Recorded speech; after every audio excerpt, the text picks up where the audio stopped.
Hello, my name is Michael Lambert, and today I want to talk about the utter insanity of the Rwanda scheme.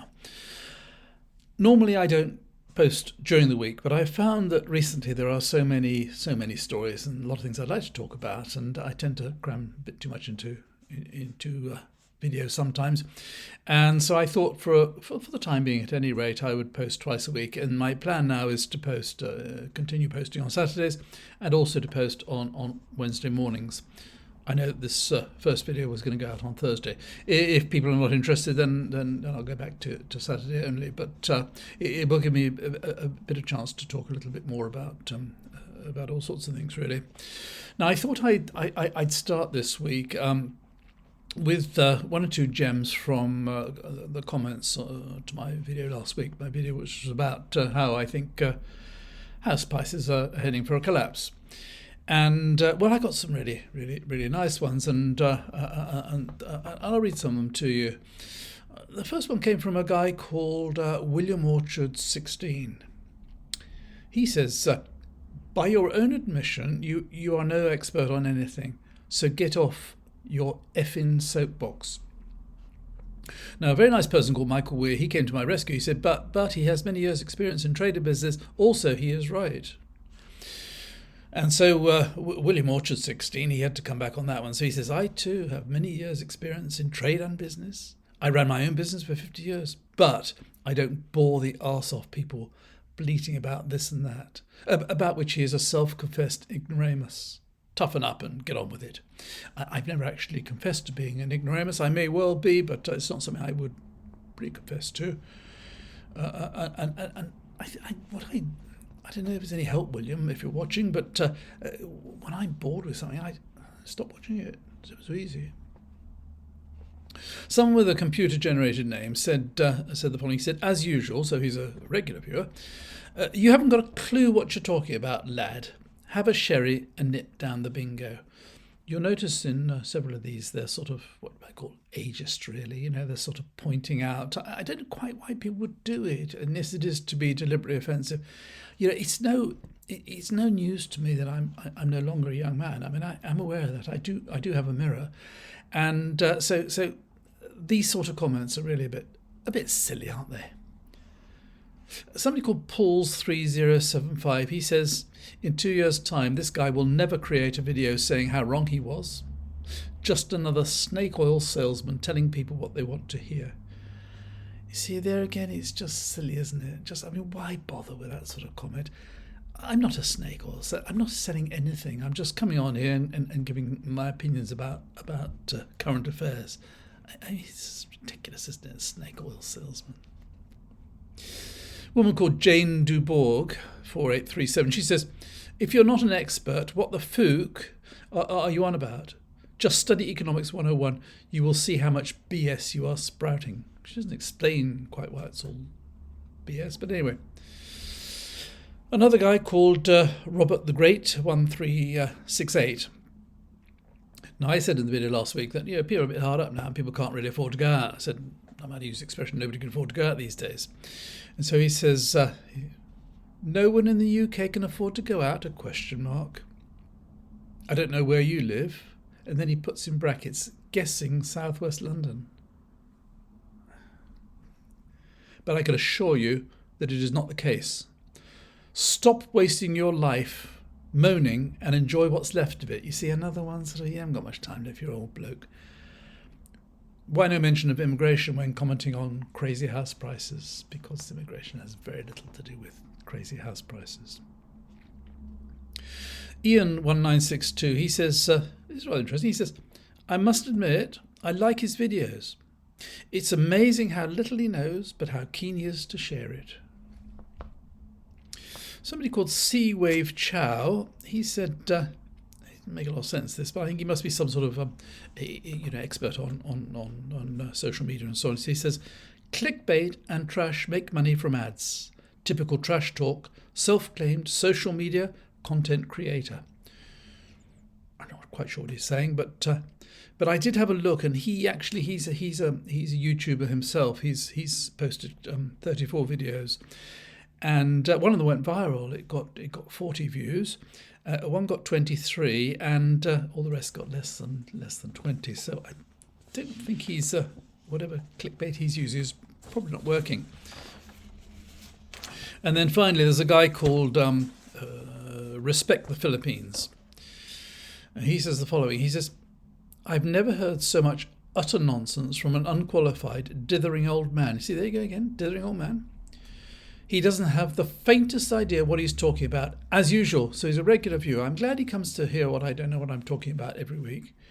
And his comparison between Liège and the UK are hilarious. All I said about Liège was that I'd been there, and I noticed that doing a bit of research that people pay a lot less for rent and for mortgage payments in Belgium, and therefore they had more disposable income. That's what I said. He found that hilarious.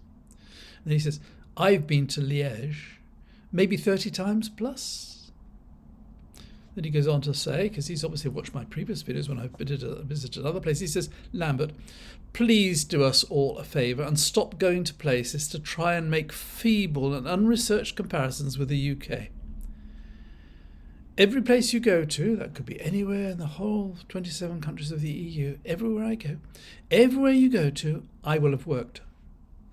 And I will know much more about than any old geezer turning up for 5 minutes to make a video. Just stop your stupid videos and go and sit in the garden." Rude, really, isn't it? And then in response to somebody who came to my defence, he says, this is a classic. This is a classic.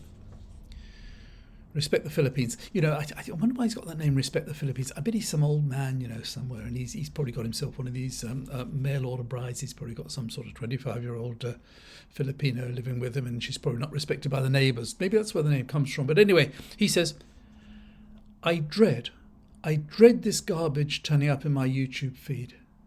Can you imagine that? Wake up in the morning and going to switch on the computer and seeing the six thumbnails there and just dreading there might be one from me. Anyway, those are the gems, or some of the gems from last week. Now I want to talk about the Rwanda fiasco, because this is, I think, the last desperate attempts of an extremely unpopular and utterly incompetent Prime Minister to somehow or other get some sort of support. I think he must think that Daily Express readers are going to come rallying if he's persistent being as unpleasant as he can to asylum seekers, and it's such a stupid policy. It's not true. It is so fraught with danger and so unlikely to succeed that it's madness. But this stupid little man, when I call him little, I'm not talking about his stature, I'm talking about a small-minded little man, the prickly little man. This utter idiot who's the Prime Minister, who's extremely unpopular, is absolutely determined with this that he should place all his emphasis, all his efforts on this Rwanda scheme. And as you know, Rwanda, which is a country where you don't criticise the government, because if you do, you get locked up and you might disappear, or all sorts of things could happen to you. Or if, for example, you're refugees and you're complaining about the food or the food you're not getting, and you're liable to be just shot. I mean, it's a pretty authoritarian, pretty nasty regime. But nonetheless, we have passed a law. We've passed a law in our parliament saying that it's now safe. So everything's fine. I think we should probably do the same for Korea and North Korea, and for Eritrea, perhaps a few other countries. We could pass laws making them all safe countries. But as I say, this is a huge gamble for Sudan, and it's not going to succeed. This is the sort of desperate wallowing in the quicksand of his own incompetence. Just nothing left really, because whatever he does, he's never ever going to be popular. He's not going to be popular with his own MPs or with the country. He's just looking more and more pathetic by the day. But he's got a good team behind him. He's got Andrew Mitchell. He's the deputy foreign minister, and he's talking a lot about Rwanda these days. He said the other day on the television, he said that Kigali, the capital of Rwanda, is safer than London. So it's a pretty good endorsement. And he said with great assurance. But according to Private Eye today, he was paid £39,600 for 9 days' work for a bank in Rwanda. This is before he became a minister. A bank in Rwanda, and one of the directors of the bank was also the finance director for the Rwandan government. So although he's had pretty close connections with the authorities with the government in Rwanda before, I'm sure he's completely independent now. And then, as you've probably seen, we've had that bossy, opinionated little school prefect, what's Michael Tomlinson, going around making an absolute fool of himself and convincing anyone who's in India doubt how dim he is. He's actually called the Minister of State for Countering Illegal Migration. So presumably that's immigration and immigration. So you better not fall foul of him if you want to immigrate. And the funny thing is that Sunak was against this whole Rwanda scheme when Boris Johnson suggested it years ago. He said that it wouldn't act as a deterrent and it would be too expensive. Now, when you look at all the other problems we've got, as I've said many times before, we're absolutely overwhelmed with problems. The country's in such a state, and the cost of living is such a big worry for people, and the state of the health service and all sorts of other things, that immigration is no longer a priority. YouGov running a poll about which issues are the biggest priorities for the population in general, and immigration has not been top of that poll since 2015, 9 years ago. People are not concerned because unless you're directly involved, if you happen to live in a row where there's a hotel full of immigrants, well then then you might have a strong feeling about it. But generally speaking, boats washing up on the south coast is not really an issue that you're going to get too steamed up about because it doesn't affect you directly. But I think what people are mad about is how much it's costing, and I'll go on to that in a moment. I mean, the amount of money that's spent on this is absolutely extraordinary. And when one of the problems we have is that the courts are absolutely chock-a-block, the police haven't got any time to catch anybody. When you find the courts are so chock-a-block that rapists are having to wait 2 or 3 years to get before they're tried, during which time they're presumably wandering around and quite possibly committing further rapes, who knows. But anyway, it's taking so long for cases to get to court. And suddenly, this stupid little man, he's found 25 courtrooms and 150 judges to deal with these asylum seekers, with 200 caseworkers. And considering that the maximum that Rwanda can take, maximum number of asylum seekers they can take in the first year is going to be 200. They can almost have one judge per asylum seeker. And he's talking about multiple flights every month until the boats are stopped. I mean, how many multiple flights do you need to send 200 people to Kigali if that's all they can take? And there's this other really interesting thing which I haven't heard anybody else talk about really, and that is this: that there are 40-odd thousand people who are now in hotels because people who've come here illegally now because they've come across the channel, and they've been told absolutely, as everyone knows now, that if you come across the channel, you will never ever be considered for asylum. You're just going to have to either go back to where you came from or wait until there's a plane to take you to Rwanda. And when you think about it, 40-odd thousand people waiting, and they're turning up every day, a few hundreds are turning up every day, and they will go on coming because this is no deterrent. So they're getting more and more and more. And the only way they could be got rid of is at the rate of 200 a year. I mean, this makes absolutely no sense whatsoever. It's just utter nonsense. On top of all that, there are questions about all the legal challenges there are going to be. It may be illegal for airlines to carry people who don't want to be carried to destinations they don't want to go to. That's yet to be resolved, but certainly there are going to be legal challenges, and any airline that agrees to do it is going to feel a big backlash, I would have thought. And on top of that, even the senior civil servants, the union called the FDA union, which is senior civil servants, they're actually seeking a judicial review to see whether or not they would be actually breaking the law and facilitating these deportations. So there are so many things arranged against this whole thing ever happening, apart from, of course, the individual cases which every single asylum seeker are going to bring. And so it's going to go on and on and on. And we're going to hear more and more and more about the challenges and the delays and the fact that it's not working. And it won't, because we've all seen these people who've actually come to the UK in little boats, and people who are waiting to come, being interviewed, saying it's not a deterrent. You know, if you've taken all the risks and the trouble to get to the north of France, and you're prepared to risk your life in the Channel, the chances of being one in what, a couple of thousand that might be sent to Rwanda, that's no deterrent. None whatsoever. So the whole thing is absolutely absurd. And I think for some reason or other, this stupid Prime Minister thinks that somehow or other, if he's hard on immigration, that will get him, that will make him popular and people will vote for him. I mean, he's in such a desperate state anyway. And it's immigrants or poor people, benefits claimants, to go after. And it just isn't going to work. And we're being told all the time about how they're tackling immigration. There's a Home Office statement the other day that said that we're delivering the biggest ever cut in legal migration and an immigration system that works for the British people. I am absolutely sick of people like Sunak and Braverman and Badenoch and Patel telling me what the British people want, when it's patently obvious the British people do not want almost everything they're doing. What all the British people want is to see the back of them. And certainly there is now a minority in favour of continuing with the Rwanda scheme. The majority in latest polls are against it. And yet it's eating up all this bandwidth, all this time, all this effort, all this energy. You think of the amount of the money is staggering. And for nothing.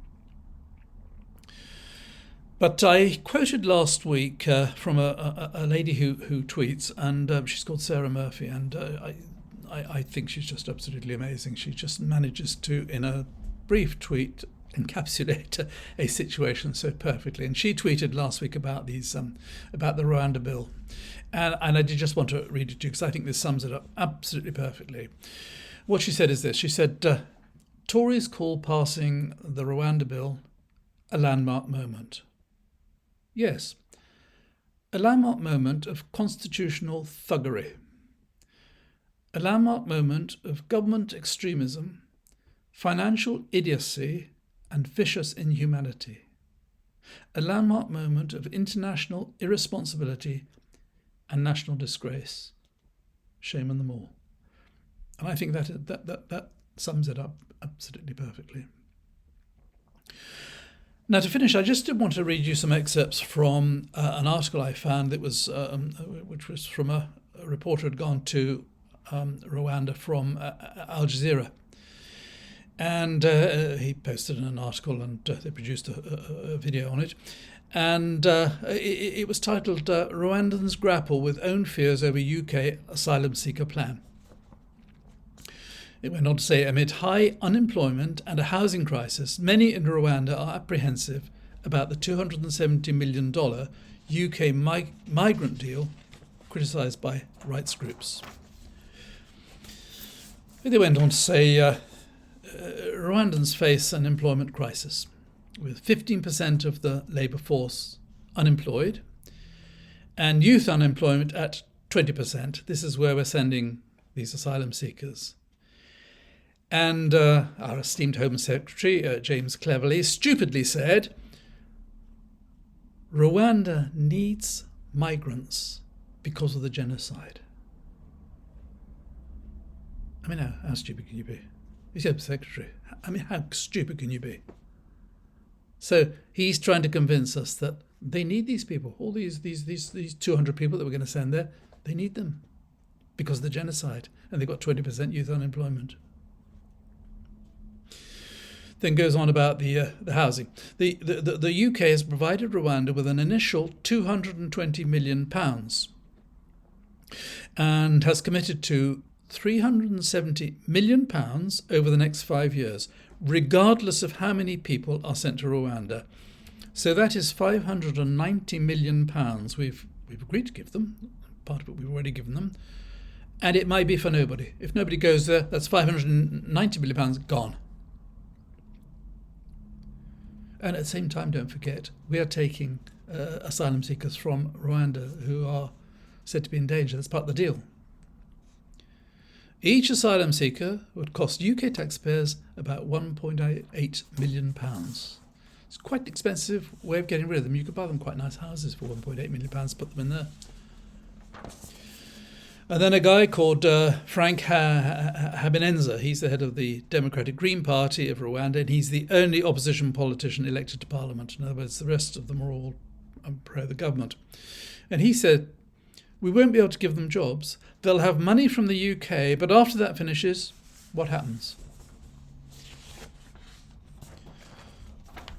More than half of the Rwanda's estimated 13 million population live on less than $2 a day, with an average monthly income per household of $100. Talking about the development, the one that Braverman went to see, we saw those nice pictures of her laughing outside it, looking so happy and so on. This was built, it was commissioned by the government. It was built by an outfit called ADHI, and the managing director of ADHI, he told the media in February that they'd sold almost 70% of the affordable homes which were supposed to house the asylum seekers. Now, a lady called Victoire Ingabire, she said the Rwandan government wanted to show Suella Braverman they had enough houses for refugees, so they showed her this Buiza estate. It was a PR move because they didn't know if the deal would happen. So they just wanted to show her something, and that was what they had at the time. They conned her. And she was there with all photograph and how clever she was, this lovely houses they're going to live in. There is this Buiza estate which could house an estimated 500 people in maximum, and this is against, as I said before, thousands and thousands and thousands crossing the channel. And in terms of rights, it says here the deal has been widely seen as illegal and immoral for violating the 1951 UN Refugee Convention protecting the rights to asylum, as well as European and UK laws. Human rights are also a problem because they didn't choose to come here. This is what this guy, Hubenenza, said. They're right because they didn't choose to come here. They chose to go to the UK. And he went on to say, Rwanda welcomes refugees, but only if they want to be here, not if they're forced to come here. You can see all the problems. You can see the problems that are going to happen, aren't they? These guys are going to be victimised, and there's all sorts of trouble.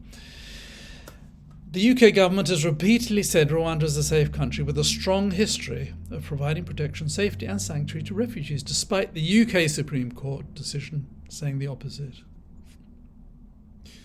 Rwanda is home to more than 135,000 refugees from Burundi and the Democratic Republic of Congo, who are supported by the UN High Commissioner of Refugees. Al Jazeera visited the something called the Nakamira refugee camp in western Rwanda, which opened last year, and where almost 7,000 Congolese refugees live. They receive one meal a day, corn mixed with beans. There is no school for the children, no mats or sanitary products, and few resources to treat serious medical issues. And they already have a problem with malnutrition. And finally, it goes on to say that Rwanda had a similar deal with Israel back in 2015, and 4,000 asylum seekers were sent there, and they all left, and the deal was cancelled in 2018. And it says here's a quote again from this lady, Miss Ingabire. She says, people will come here, and after a few months, they'll go back to the UK.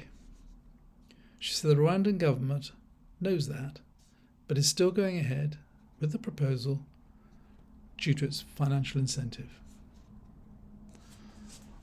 It's just bonkers, absolutely, utterly bonkers, and it's just all this waste of time, a staggering amount of money that could so well have been used in other directions, in other departments, all in the hope of keeping this silly little man in power. And it isn't going to work, as we shall we shall shortly see, because I don't see any way this man is so out of control. He's so divorced from reality. I don't think there's any way he's going to survive to the election, unless he has a quick election after the May elections. But anyway, that's what I think about it.